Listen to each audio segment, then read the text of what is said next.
Are you sure? Here's the 30-second lesson on what legends know. Never ask a bride why she's getting married. Don't wear a skirt on a windy day. Deodorant is not a shower. Don't sniff chili flakes. And don't forget, saving is not investing. Legends don't just save, they invest in mutual funds. Mutual fund investments are subject to market risks. Read all scheme-related documents carefully. नमस्कार, the print में आपका स्वागत है। जम्मू और कश्मीर में बनी नई सरकार से लेकर आने वाले महाराष्ट्र चुनावों तक पिछले हफ्ते आपके द्वारा भेजे गए ढेर सारे सवालों पर चर्चा करने हम एक बार फिर हाजिर हैं। हेडलाइंस के पीछे डीके के साथ मैं अपूर्वा मंथानी और मेरे साथ है हमारे पॉलिटिकल एडिटर डीके सिंह। स्वागत है आपका डीके। डीके, चलिए सवालों से शुरुआत करते हैं। सबसे पहला सवाल आ रहा है विश्वनाथ वीके, इनका हमारे मेंबर हैं, पूछ रहे हैं क्या उमर अब्दुल्ला बीजेपी के साथ मिलकर काम करेंगे? क्या भाजपा स्टेटहुड देगी और बदले में राष्ट्रीय स्तर पर बड़े बदलावों के लिए एनसी का समर्थन प्राप्त करेगी? मुझे नहीं लगता। देखिए, सबसे पहले जो कह रहे हैं कि क्या भाजपा के साथ काम करेगी एनसी, वो नहीं लगता, क्योंकि अभी भी कश्मीर में जो आपने देखा वो 370 के बाद से खास करके एक बीजेपी का है कि नहीं चाहिए जी। एक भी सीट नहीं जीत पाई वैली में। वो उनका एनसी का बेस है।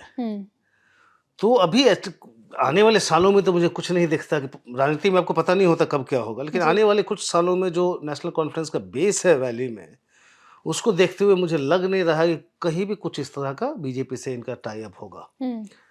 दूसरी बात ये भी आपने देखा कि कई लोग थे, इंजीनियर राशिद से लेके और बहुत सारे जमात इस्लामी ने इंडिपेंडेंस को बैक किया।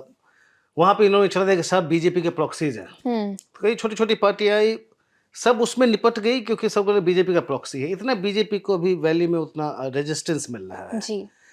जहां तक उमर अब्दुल्ला आगे क्या करेंगे, देखिए बीजेपी के साथ की तो बात नहीं है, लेकिन सेंटर के साथ पक्का वो उनको काम मुझे लगता है वो करेंगे, क्योंकि इसके बिना आपकी सरकार नहीं चल सकती। आपने इतने सारे प्रोमिसेस किए हुए हैं, लोगों के इतने ज्यादा एक्सपेक्टेशंस हैं जम्मू और कश्मीर में, तो उन एक्सपेक्टेशंस के लिए आप अगर दिल्ली की तरह से दिल्ली या एलजी से लड़ाई करने लगे और सेंटर को कुछ कहने लगे, तो फिर आप डिलीवर नहीं कर पाएंगे जी। अब बहुत मुश्किल से तो एनसी का एक दोबारा लोगों में विश्वास जगा है, क्योंकि 2019 की पहले ही मैंने बात की 370 के बाद तो वहां जाके लोगों में इतना गुस्सा था एनसी के खिलाफ, पीडीपी के खिलाफ, तो उस समय लगा था शायद ये पार्टियों का अस्तित्व ही खतरे में है जी। लेकिन फाइनली चलिए 5 साल बाद इनको फिर से लोगों ने एक विश्वास जताया है, तो आपको डिलीवर करना पड़ेगा उसमें। वो आप फाइट करके डेली डिलीवर नहीं कर सकते जी। मतलब उमर अब्दुल्ला अरविंद केजरीवाल नहीं बन सकते। उनको कोऑपरेशन चाहिए सेंटर से, उनको लेफ्टिनेंट गवर्नर से कोऑपरेशन चाहिए, और मेरे ख्याल से शुरू से जैसा उन्होंने शुरू किया है, मेरे ख्याल से वो ज़्यादा मुझे लग रहा है कि रिकन्सिलिएशन की तरफ जा रहे हैं। उनका कभी अपने कम्बैटिव ऐसा सुना नहीं है कि कुछ उल्टा करेंगे। और शुरू जैसे किया, देखिए उन्होंने deputy chief minister Jammu region से लिया जी। आधे मतलब कैबिनेट के लोग हैं, आधे 3 जम्मू से हैं, 3 कश्मीर से हैं, तो वो सिग्नल देना चाहते हैं कि जम्मू में कि भाई हम तो सब एक हैं, कोई ऐसा रीजनल डिस्पैरिटी नहीं होनी चाहिए। तो शुरुआत जैसे की है उससे लग रहा है कि वो ज़्यादा उनका फोकस ज़्यादा है डिलीवरी पे अभी तक। तो अभी मुझे लगता नहीं कि राजनीति वो करेंगे, और बीजेपी तो नहीं, लेकिन सेंटर से मैं देखूंगा कि शायद सेंटर से मुझे लग रहा है कि वो ज़्यादा कोऑपरेशन मांगेंगे और कोऑपरेट करेंगे। जी। अगला सवाल विपिन का आ रहा है, ये भी हमारे मेंबर हैं, बोल रहे क्या एक लिबरल आइडियोलॉजिकल ऑर्गेनाइजेशन बनाना संभव है जो चुनावी राजनीति खासकर हरियाणा पर इसके प्रभाव को देखते हुए कांग्रेस के लिए ग्राउंड पर उसी तरह काम कर सके जिस तरह आरएसएस भाजपा के लिए काम करता है? नहीं, देखिए मुश्किल है, बहुत मुश्किल है। पहले तो देखिए एक जो ऑर्गेनाइजेशन, इनका एक फ्रंटल ऑर्गेनाइजेशन सेवा दल है, जो कि अब तो 100वें साल में है आरएसएस। सेवा दल ऐसे 1 साल पहले ही बन गया था आरएसएस के बनने से, लेकिन अभी सेवा दल की हालत देखिए, मतलब कहीं कुछ दिख ही नहीं रहा। सेवा दल खत्म हो गया था। एक वो फ्रंटल ऑर्गेनाइजेशन वो उस लेवल पे काम कर सकती थी, लेकिन देखिए अब खत्म हो गई है। दूसरी बात, अब इस लेवल का खड़ा करना ऑर्गेनाइजेशन बहुत बहुत मुश्किल है, क्योंकि आरएसएस का आप देखेंगे, देखिए पिछले 100 साल में 99 साल जैसे कहा कि ये तो 100वां साल चल रहा है। आरएसएस इतना एक्सपैंड कर गई है, पूरे देश में उसके करीब 65,000 शाखाएं लगती है, और उनके ऑर्गेनाइजेशन देखेंगे करीब 3 दर्जन उनके ऑर्गेनाइजेशन जो अलग अलग फील्ड में काम करते हैं जी। और सबके लिए अलग अलग है। कोई आपको देखेंगे एजुकेशन के लिए अलग से काम कर रहे हैं, किसानों के लिए अलग ऑर्गेनाइजेशन है, मजदूरों के लिए अलग ऑर्गेनाइजेशन है, व्यापारियों के लिए अलग ऑर्गेनाइजेशन है, यूथ के लिए अलग है।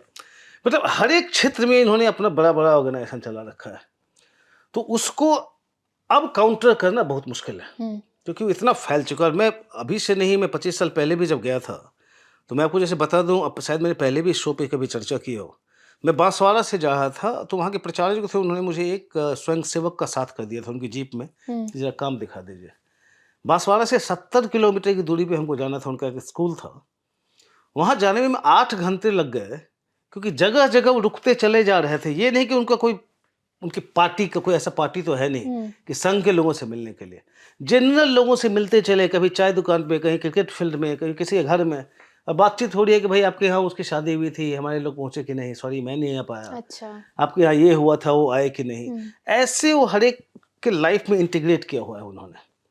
ये आसान काम नहीं है।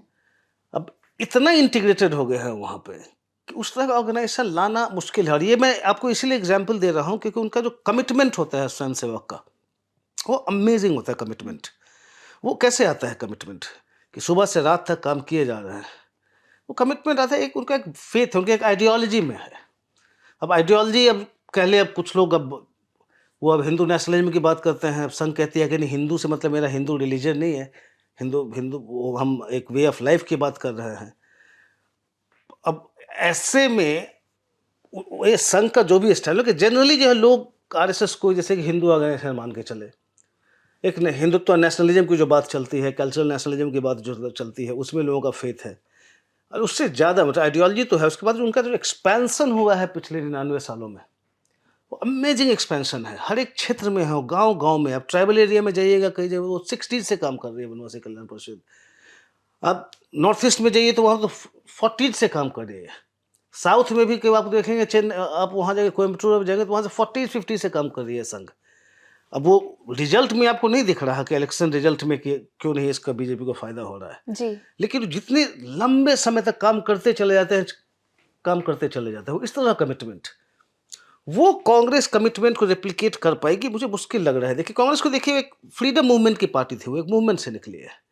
अब वो पार्टी थी जिसमें लेफ्ट के भी लोग थे, राइट के भी थे, सेंटर के भी थे, सब लोग थे उसमें, सबों की आवाज़ थी उसमें। इंडिपेंडेंस के बाद से पार्टी धीरे धीरे आइडियोलॉजी जो है, न लेफ्ट रही, न राइट रही, न सेंटर रही, धीरे धीरे वो पावर वाली पार्टी बनती चली गई। अभी जैसे है, चलिए ठीक है, अब राहुल गांधी ने शुरू किया, हम मोहब्बत की दुकान हम चला रहे हैं। अभी एब्स्ट्रैक्ट कॉन्सेप्ट है मोहब्बत की दुकान, ठीक है, मतलब आप अगर ये कह रहे हैं तो चलिए आप, लेकिन उसमें भी एक नेगेटिव क्या कॉनोटेशन है। ये कहते हैं कि आरएसएस नफरत फैलाती है, बीजेपी नफरत फैलाती है, हम मोहब्बत फैलाते हैं। एक नेगेटिव इसका ये है कि आप एंटी आरएसएस एंटी बीजेपी वाली आइडियोलॉजी है, वो आइडियोलॉजी नहीं होती एंटी का, कि हम एंटी ये है, ये हमारी आइडियोलॉजी है। जी। एंटी मोदीइज्म आइडियोलॉजी नहीं है, एंटी आरएसएस आइडियोलॉजी नहीं है, एंटी बीजेपी आइडियोलॉजी नहीं है। आपको दिखाना पड़ेगा कि आप वेयर डू यू स्टैंड, मतलब किस इशू पे कैसे खड़े हैं। अगर मोहब्बत की बात कर रहे हैं कि आप सबके साथ, आप सेकुलरिज्म की बात कर रहे हैं, अब उसमें ये है कि अगर उदयपुर में कन्हैया लाल टेलर को अगर मार दिया मुस्लिम यूथ ने, तो आपको कन्हैया लाल के घर पे भी जाना चाहिए। अगर बिल्किस बानो के रेपिस्ट को छोड़ दिया गया जेल से गुजरात में, तो आपको उसी समय बिल्किस बानो के घर पे भी जाना चाहिए। लेकिन आप दोनों जगह जाने से डरते हैं, न यहाँ जाएंगे न वहाँ जाएंगे। उसको क्राइसिस ऑफ कन्विक्शन बोलते हैं, कि इधर जाके वो नाराज ना हो जाए, उधर जाके वो नाराज नहीं हो जाए। जो एक आइडियोलॉजी ड्रिवन पार्टी ऐसे नहीं करती, जी। और कांग्रेस आइडियोलॉजी ड्रिवन है भी नहीं। कांग्रेस कभी भी आइडियोलॉजी ड्रिवन पार्टी नहीं रही है, एक मूवमेंट थी। अब आइडियोलॉजी को आप पॉलिटिक्स नहीं बना सकते अपना। आरएसएस की अपनी आइडियोलॉजी है, कांग्रेस की आइडियोलॉजी नहीं है। अब इशू बाई इशू कहाँ आप खड़े होते हैं, आप लोगों को आपको विजन दिखाना पड़ेगा। आप नेशनलिज्म की बात करते हैं कि भाई बीजेपी से ज़्यादा नेशनलिस्ट हम हैं, तो ठीक है। अब बीजेपी वो कहते हैं ठीक है 370 पे स्टैंड बताइए आप, कि नेशनल कॉन्फ्रेंस ने कहा कि 370 जो है हम उसके रेस्टोरेशन के लिए काम करेंगे, वापस लाने के लिए करेंगे। आप बताओ, आप बोलने को तैयार नहीं हो। अगर आप हैं कि नहीं अच्छा किया रेस्टोर करके, तो आप बोल दीजिए कि ठीक है, अब तो लेट्स मूव ऑन, अब आगे देखते हैं। जी। या आपको लगता है कि रेस्टोर करना चाहिए, तो आप बोल दीजिए। आप कुछ बोलने को तैयार नहीं है, तो वो क्राइसिस ऑफ कन्विक्शन बहुत बड़ा मेजर इनके साथ प्रॉब्लम है। और उसी को कन्विक्शन का, कमिटमेंट को, वही मैं इसीलिए आरएसएस की बात कर रहा था कि जो भी है सही है गलत है, मैं उसका जज नहीं कर रहा।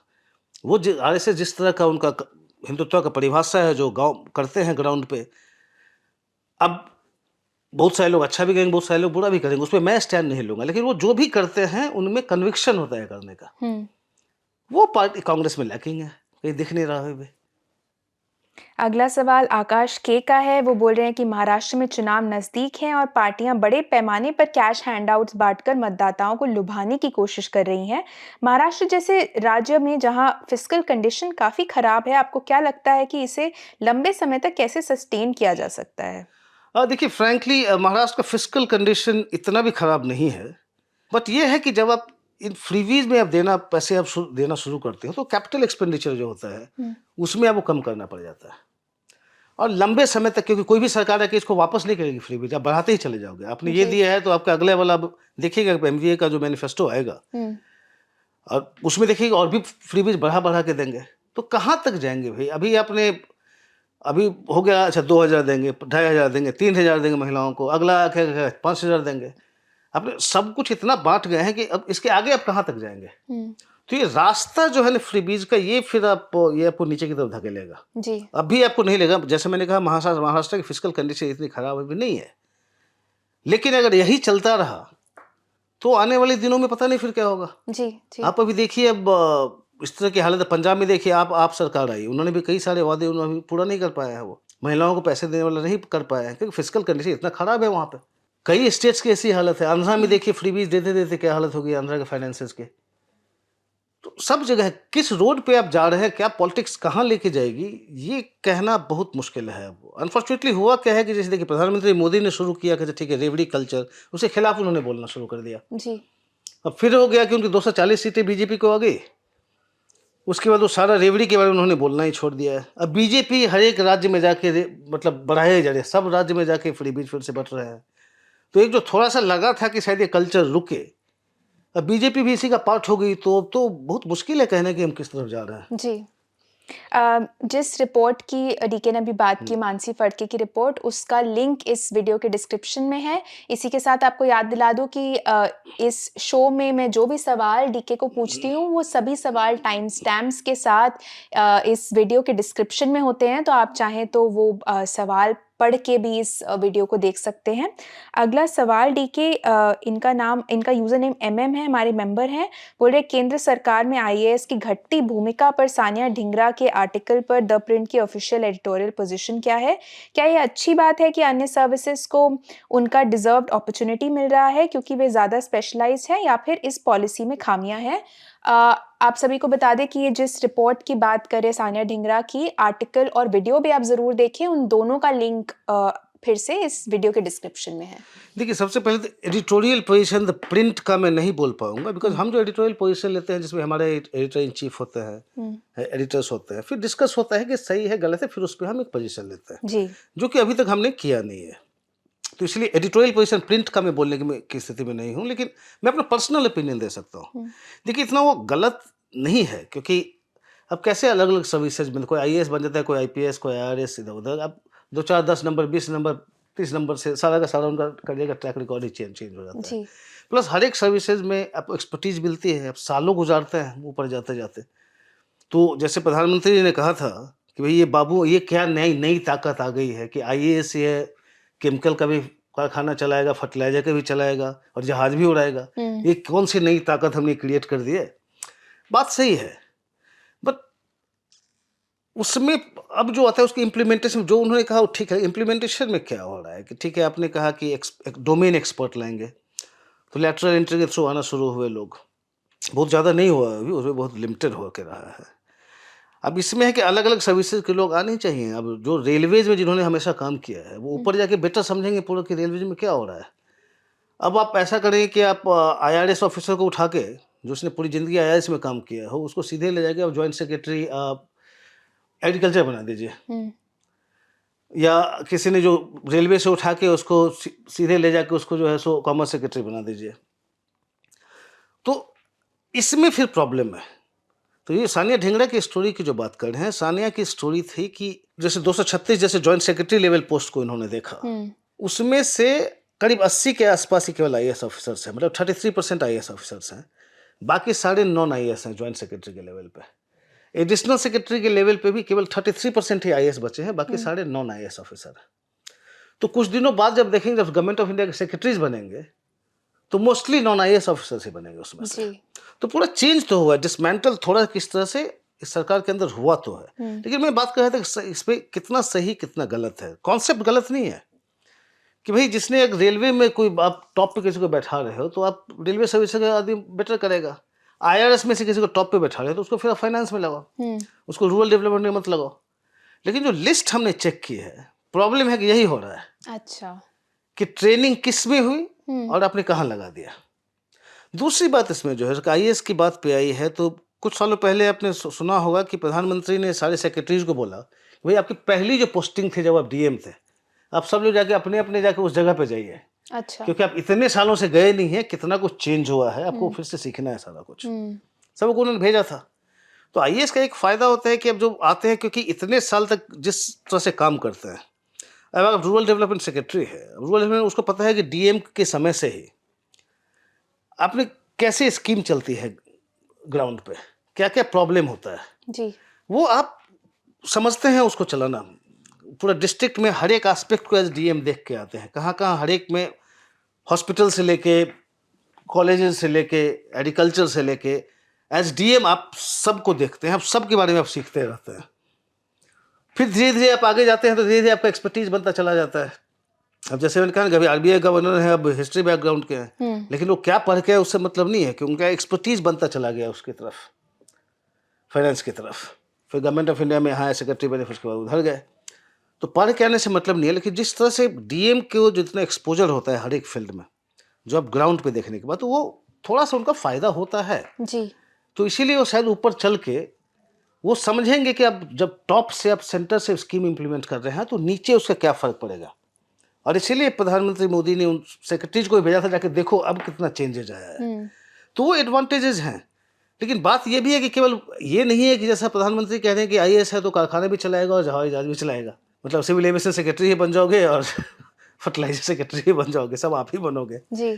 तो है कि एक सर्विस का ऐसा डोमिनेशन नहीं होना चाहिए, एक जो पैरेलल जो एक पावर वाला हो गया है। तो सो कॉल्ड स्टील फ्रेम जो है, सो अब इतना भी रिजिड नहीं हो जाए कि मतलब टूटने ही लगाओ। तो आपको डोमेन एक्सपर्टीज चाहिए हर एक में, तो इसलिए प्राइवेट सेक्टर से सरकार ला रही है। अब ये जो है, तो रेलवे का, आईआरएस का, अकाउंट सर्विसेज का, सारे जो अकाउंट्स ऑडिट सर्विसेज का, इतने सर्विसेज से जो लोग आ रहे हैं, उनको अब कहाँ पे लगा रहे हैं ये मैटर करता है। जी। उनको जो उनका एक्सपर्टीज रहा है उसमें लगा रहे हैं, या उनको भी अब इंफॉर्मेशन सर्विस से निकाल के और सीधे आप इंफॉर्मेशन से निकाल के उनको आप कॉमर्स इंडस्ट्री सेक्रेटरी बना रहे हैं, उनको निकाल के फाइनेंस सेक्रेटरी इंफॉर्मेशन सर्विस वाले को बना रहे हैं।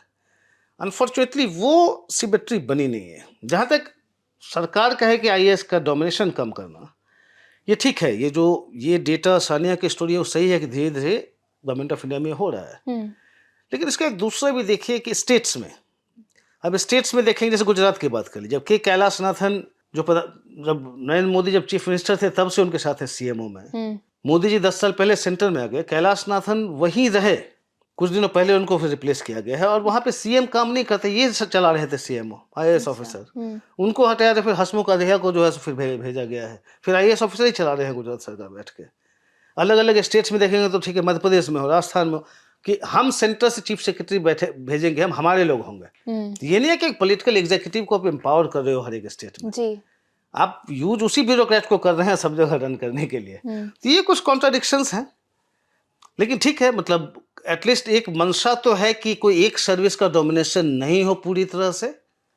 कुछ फायदे भी है, कुछ नुकसान भी है, जैसे मैंने कहा कि आईएएस का कुछ एडवांटेज होता है, जो एक्सपीरियंस जिस तरह काम होता है हर एक सेक्टर का, और दूसरा ये भी बात है कि डोमेन एक्सपर्टीज भी आपको लानी चाहिए अलग अलग सर्विसेज से। तो उसमें मतलब ब्लैक एंड वाइट इस तरह से कहना मुश्किल है, लेकिन वही है ना कि जो फिर से मैं रिपीट करूं कि जिस पर्पस से आप ला रहे हैं, हर एक सर्विस के लोगों को आगे आना चाहिए, तो उनको उनका एक्सपर्टीज वाला सेक्टर दीजिए ना जी। आप उसको इधर से उधर सबको मिक्सअप करें तो फिर कोई फायदा ही नहीं हुआ। फिर वही हो गया कि आईआरएस नहीं, आरएस जो है आप आईआरएस को दे दीजिएगा कि अब चलो साइंस एंड टेक्नोलॉजी चलो जी। नहीं है, मतलब वहाँ साइंटिस्ट है सेक्रेटरी, बस कहने की बात है उसमें, उसको आप जस्टिस सेक्रेटरी बना दीजिएगा जाके किसी आईआरएस को बैठा के। तो अगर ऐसे करना हो तो फिर कोई फायदा नहीं हुआ फिर इसका। जी। अगला सवाल आदित्य का है, वो पूछ रहे हैं कि एक राष्ट्रीय पार्टी होने के बावजूद हाल के हरियाणा विधानसभा चुनावों में आपका प्रदर्शन अच्छा क्यों नहीं रहा? हमने देखा है कि दिल्ली के पड़ोस में होने के बावजूद इसका प्रदर्शन बहुत खराब रहा है। क्या आपको लगता है कि भविष्य में इसकी हालत कुछ-कुछ एनसीपी या बीएसपी या लेफ्ट पार्टियों जैसी हो जाएगी, जो राष्ट्रीय पार्टियां होते हुए भी सिर्फ एक राज्य में ही सिमट कर रह जाती हैं? देखिए, आपका दूसरा हरियाणा का दूसरा कारण रहा है कि एक तो काफ़ी समय तक अरविंद केजरीवाल की टॉप लीडरशिप अंदर रही। हुँ, जेल के अंदर वो लिकर स्कैम के चक्कर में वो जी। काफ़ी दिन अंदर रहे, तो उनको तैयारी करने का उस तरह से ग्राउंड पे मौका नहीं मिला। दूसरा, वो चाह रहे थे कि कांग्रेस के साथ जाएँ। अब कांग्रेस ने करते-करते, कांग्रेस का जो होता है कि हमारा स्टेट है, हम इनको क्यों, एक नई पार्टी को हम क्यों जगह दें? हुँ, तो 6 सीट पर आए, पहले कि 6 सीट देंगे, फिर हो गया 5 सीट पे देंगे, फिर उसके बाद उन्होंने रिस्पॉन्ड ही करना बंद कर दिया। तो आप जो सोच रहे थे कांग्रेस के साथ जाएँगे, वो जा नहीं पाई। तो उन्होंने कैंडिडेट खड़े तो कर दिए, लेकिन उस तरह कैंपेनिंग, केजरीवाल हुँ, गए लेकिन उस तरह कैंपेनिंग हो नहीं पाई। जैसे कुरुक्षेत्र में देखिए, लोकसभा इलेक्शन में एक सीट जो अलायंस में मिला था हुँ, आपको, उस समय आपके कैंडिडेट को 5.5 लाख वोट आए, तो उससे ज़्यादा ही आए थे। लेकिन इस बार अगर देखिए, कुरुक्षेत्र में सारे असेंबली सीट में जहाँ-जहाँ आप कैंडिडेट खड़े थे, सबको जोड़िएगा तो 22-23 हज़ार वोट ही आए। हुँ, तो मतलब फिर कांग्रेस का वोट था। तो आप अपना वो एक्सपैंड कर नहीं पाए ग्राउंड पे। तो जी। हरियाणा का इमीडिएट रिजल्ट तो वो है कि तैयारी हुई नहीं उनकी। हुँ, हुँ, दूसरा, भविष्य इनका क्या रहेगा? देखिए, अब हर एक पार्टी का नहीं ऊपर जाने का अलग-अलग कारण होता है। कुछ पार्टी अपने क्षेत्र में सीमित हो जाती है। उस तरह से एक्सपेंशन पे काम नहीं कर पाती, हर एक जगह अपील नहीं कर पाती। लेकिन आपका एक है कि अब एक स्टेट से दूसरी स्टेट गई, आप एनपीपी को छोड़ दीजिए, क्योंकि कई जगह स्टेट में उन्होंने एक्सपैंड किया। तो कांग्रेस के अलावा एक आप ही पार्टी है जो कि एक से ज़्यादा स्टेट्स में है। हुँ, मतलब मैं एनपीपी की बात नहीं कर रहा हूँ, कई जगह गवर्नमेंट में है। खैर, वैसे अलायंस की तरफ से दिखाइएगा तो फिर कई कई लोग हैं। बट एक सॉलिड जो उसको देखिए अल्टरनेटिव की तरह से, अब दिल्ली में है, पंजाब में है, आगे एक्सपेंशन का प्लान था, एक अल्टरनेटिव पॉलिटिक्स लेके आए थे वो। अब बीच में थोड़ा-सा बहुत सारे केस और के चक्कर में इनका बहुत सारा कुछ गड़बड़ हो गया है। आगे क्या करेंगे कहना मुश्किल है, लेकिन ये है कि जो मॉडल ऑफ गवर्नेंस जो आप कहते थे, Delhi model of governance, education में हो, हेल्थ में हो, अब कई जगह से अप्रिसिएशन मिल रहा था, लेकिन वो अब वो होल्ड करता है क्या वो चार्म? क्योंकि लोग आप ही को नहीं है, पंजाब में भी देखेंगे, पंजाब में क्या हो रहा है, पंजाब सरकार कैसे करती है। तो आप एक ऑल्टरनेटिव, थर्ड ऑल्टरनेटिव की जो बात होती है आपको हुँ, देखने की, वो डिपेंड करेगा दिल्ली में क्या हो रहा है, पंजाब में क्या हो रहा है। आपकी सरकार को देखेंगे, तब आपकी वो अपील बनेगी कि ठीक है, ये भी एक ऑल्टरनेटिव हो सकता है। जी। अभी हो सकता है नहीं दिख रहा हो, लेकिन भविष्य में क्या होगा? वापस फिर केजरीवाल और सब बाहर आ गए हैं, पूरा फोकस कर रहे हैं पार्टी पे। तो पता नहीं, मतलब हो सकता है फिर से वो जो पुराना उनका एक जो एक्सपेंशन का पूरा चला था, जो गुजरात चले गए थे, गोवा चले गए थे, सब जगह जा आए थे। हुँ। फिर से वापस आएँगे, क्या लोगों से रिस्पॉन्स मिलेगा? अब मैं अभी से इस बात को तो नहीं कह सकता, लेकिन राइट ऑफ नहीं करना चाहिए आपको अभी। ठीक है, अगला सवाल प्रज्वल श्रीनिवास का है। ये बोल रहे हैं सेक्शन 6A सिटीज़नशिप एक्ट के इसके रिमूवल के, इसके निकलने के बीजेपी के असम में क्या इम्प्लिकेशंस होंगे? वो बोल रहे हैं कि क्या ये बीजेपी को सेंट्रल लेवल पे एक स्ट्रॉन्ग सेंट्रल गवर्नमेंट की तरह प्रोजेक्ट करने में मदद करेगा आगामी महाराष्ट्र और झारखंड चुनावों में? नहीं, देखिए, पहले तो ये है कि ये रिमूवल का नहीं, जी। अपहोल्ड किया है कोर्ट ने हुँ, इसको। हुँ। तो थोड़ा-सा मेरे ख्याल से लिखने में उनका टाइपो हो जी, गया होगा। जी, जी, कोर्ट ने जी। अपहोल्ड किया है। हुँ, जहाँ तक इसके असर की बात है, हुँ, देखिए, ये असम लिमिटेड है असम से, क्योंकि ये जो 6A जो आया था हुँ। वो 85 असम अकॉर्ड के बाद आया था, जी। सिटीज़नशिप एक्ट में। हुँ, और उसमें एक कट ऑफ दिया हुआ है कि 71 मार्च 2471 के पहले जो लोग आए इंडिया में हुँ, या असम में, हुँ, उनको आप इंडियन सिटीज़नशिप देंगे। 2 तरह का, एक है कि जनवरी 1966 के पहले जो आए, दूसरा है कि 24th ऑफ मार्च 1971 के पहले आए। हुँ, 66 के पहले वालों को तो वैसे ही मिल जाता है। इनका जो आए 24th मार्च के बाद है, उनको 10 इयर्स वेटिंग पीरियड होता है कि आप तब तक वोटिंग नहीं रहेगा, जी। फिर आपको मिल जाएगा। तो 85 के असम अकॉर्ड के वाला है। जो बीजेपी पे असर पड़ी गया असम में, वो थोड़ा हिमंता बिश्व शर्मा जैसे हैं, वो कह रहे हैं कि एनआरसी जो है, उसका कट ऑफ हम 51 रखें, 1951 रखेंगे। उस पे असर पड़ेगा कि इस कोर्ट जजमेंट के बाद अब वो जो उनका एक पुश था, वो स्लोगन वहाँ पे है कि 51 से हम एनआरसी लेंगे, उसके कट ऑफ पे, वो अब नहीं रहा। तो उस हिसाब से कह सकते हैं बीजेपी को सेटबैक हो सकता है, बट वो केवल असम में लिमिटेड है वो। हुँ, जहाँ तक इसका लार्जर जो इसका है, देखिए कि 6A की हम बात करें, 6B पे क्या होगा वो ज़्यादा सोचने का मुद्दा है। 6B जो है, सो 2019 में जो CA आया, उसके थ्रू 6B लाया गया है।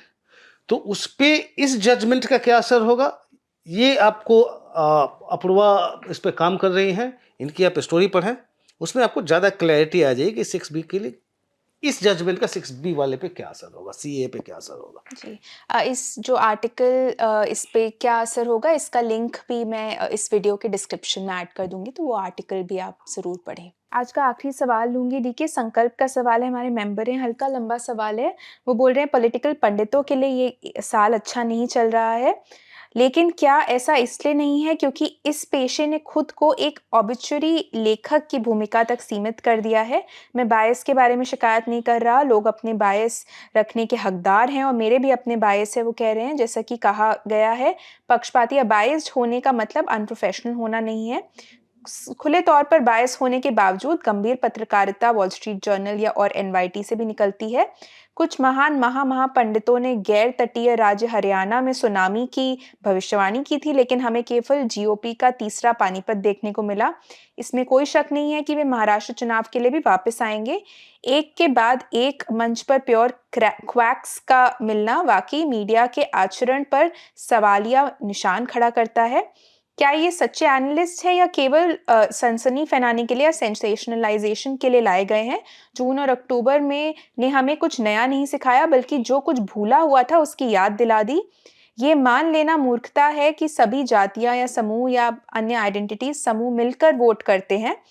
चुनाव एक नियमित 5 साल का मामला है। कोई भी चुनाव किसी नेता का भाग्य तय नहीं कर सकता। कांग्रेस को के पास फिर से मौका होगा और अगर भाजपा हार जाती तो इसका मतलब उनके लिए दुनिया का अंत नहीं होता। तो फिर श्रद्धांजलियों और इतने घंटों की चुनावी मीडिया कवरेज के प्रति इतना जुनून क्यों? राजनीतिक पंडितों की स्ट्राइक रेट पर कोई चर्चा क्यों नहीं करता? देखिए, अब ये तो आप मुझे फंसाने की कोशिश कर रहे हैं कि मैं जो हमारे कॉलीग्स हैं अलग-अलग ऑर्गेनाइजेशन उन पे मैं कमेंट करूँ। वो तो कमिट मैं नहीं कर सकता, लेकिन हाँ, बहुत सारी चीज़ें जो आप कह रहे हैं उसमें से बहुत सारी सच्चाई है। थोड़ा-सा मीडिया ये जो बह जाती है कि ये जीत रहा है, वो हार रहा है, फिर गलत प्रूव होते हैं, तो उससे हमारी क्रेडिबिलिटी पे फ़र्क तो पड़ता है और ये चिंता का विषय है हम लोगों के लिए। लेकिन इसमें कहीं न कहीं शायद है कि मैं केवल ये कह सकता हूँ कि कन्फर्मेशन बायस एक जो मैंने पहले ही बात की, हमारे फ़ील्ड का बड़ा मेजर प्रॉब्लम हो रहा है कि जैसे मुझे लगता है कि इसको जीतना चाहिए, ये सही है, ये गलत है, तो फिर वो हमारे कमेंट्री में वही आता चला जाता है। हम लिखते भी हैं तो हमारा अपना जो फ़ेथ है वो निकल के आना शुरू होता है, जो कि सबसे पहले छोड़ के आना चाहिए। लिखने बोलने के पहले आप सबसे पहले बायस को आप पीछे रखते हैं। और मैं बायस नहीं, आपका जो बिलीफ हो सकता है, पर्सनल बिलीफ, उसको आपको रख के आना होता है बाहर, तब आप लिखते बोलते हैं कुछ भी। वो शायद नहीं हो पाता कई लोगों से, तो शायद वो उसका असर हो रहा होगा। दूसरा है कि आप इतने कन्विंस्ड हो गए कि फील्ड में जाके जनता में उतना आप टाइम नहीं बिता रहे हैं जी। उनके पल्स को देखने के लिए। अब जितना जनता में टाइम बिताएंगे उतना आपको क्लैरिटी मिलेगा। है कि चूंकि अब मुझे लग गया अच्छा ठीक है इसमें ये पार्टी जीत रही है, तो हम वहाँ भी जा रहे हैं, तो हमको उसी तरह के लोग लग रहे हैं कि जो हमको कह रही है, हमारा जो बिलीफ है अगर वो कह रहा है तो ठीक है। मतलब ऐसे ही हो रहा है। अगर किसी ने कुछ उल्टा बोला तो फिर लगता है कि नहीं ये तो माइनॉरिटी में है, ऐसे ही बोलते रहते हैं, फिर हम आगे बढ़ जाते हैं।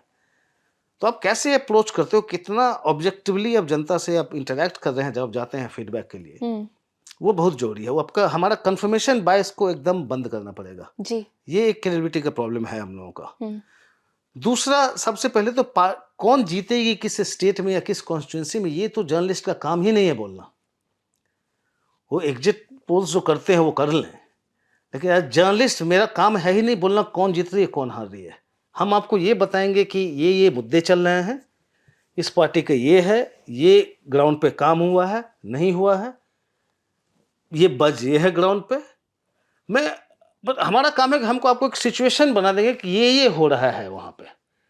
अब लोग क्या डिसाइड करेंगे, अब हम कैसे कर सकते हैं? मैं रिपोर्टर हूं, अब मुझे बताएं कि हरियाणा में अब सपोज 1,34,00,000 लोगों ने वोट दिया, कितने लोगों से मैं इंटरेक्ट करके कह सकता हूँ जी? कितने कास्ट या कितने ग्रुप्स कम्युनिटी से मैं इंटरेक्ट करके कह सकता हूँ? मतलब कन्विक्शन के साथ तो मैं बोल ही नहीं सकता ना कि किस स्टेट में कौन जीतेगा। वो तो शुरू से ही एक मतलब ये कहना थोड़ी सी मतलब अपने आप से अपने प्रोफेशन बेईमानी हो जाती है कि ये कहना कि ये जीत रहा है ये हार रहा है। मतलब बेईमानी शायद गलत शब्द है, मैं कहूँगा कि जस्टिस नहीं कर रहे हैं ना अपने से, ना अपने व्यूअर्स से, ना अपने प्रोफेशन से। जी जी। चलिए इसी बात पे हमारा आज का एपिसोड यहीं खत्म होता है। आशा करती हूँ आपको एपिसोड पसंद आया होगा। हमसे जुड़ने के लिए आप सभी का बहुत बहुत धन्यवाद।